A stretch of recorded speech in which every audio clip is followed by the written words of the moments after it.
সেনগুপ্ত পরিবারের সুখ নষ্ট করতেই সেনগুপ্ত বাড়িতে এসে উপস্থিত হলো মিশকা। হ্যাঁ বন্ধুরা, এমনটাই দেখতে পাবো আমরা অনুরাগের ছোঁয়া ধারাবাহিকের আগামী পর্বগুলোতে।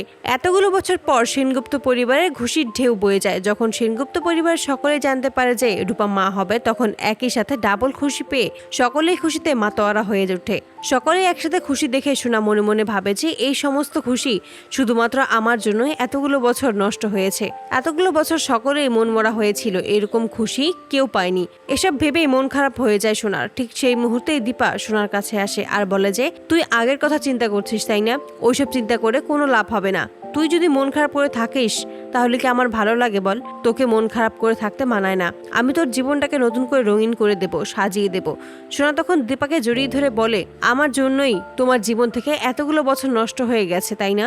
আমি এই কথাগুলো ভুলতে পারছি না। শুধুমাত্র ওই রুডি ও কুন্তলার ফাঁদে পড়েই আমি তোমাকে অনেক কষ্ট দিয়েছি, অনেক অপমান করেছি, বারবার অপমান করে এই বাড়ি থেকে বের করে দিয়েছি, কিন্তু তবুও তুমি আমাদের হাত ছেড়ে দাওনি, আমাদেরকে উল্টো অপমান করনি, আমাদেরকে আগলে রেখেছো, আমাদেরকে বাঁচিয়েছো। ওই রুডিকে শাস্তি না দেওয়া অবধি আমার ভালো লাগছে না, কোনো কিছুতেই আমি শান্ত হতে পারছি না। আমার বারবার মনে হচ্ছে যে আমি ওই রুডিকে যখন শাস্তি দেব তারপরেই আমি শান্ত হতে পারবো, নিজের ভুলগুলোকে শুধরে নিতে পারবো।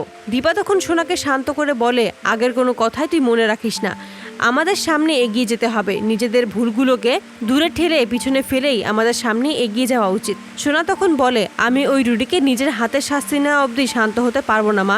আমার শুধু বারবার মনে পড়ছে আমি তোমাকে কত কষ্ট দিয়েছিলাম, কত অপমান করেছিলাম।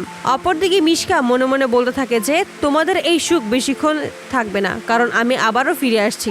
এবার আমি সূর্যকে আলাদা করবই, সূর্যকে আমি আমার করেই ছাড়বো, সূর্য হবে এবার আমার। এইসব ভেবেই হাসতে থাকে মিশকা।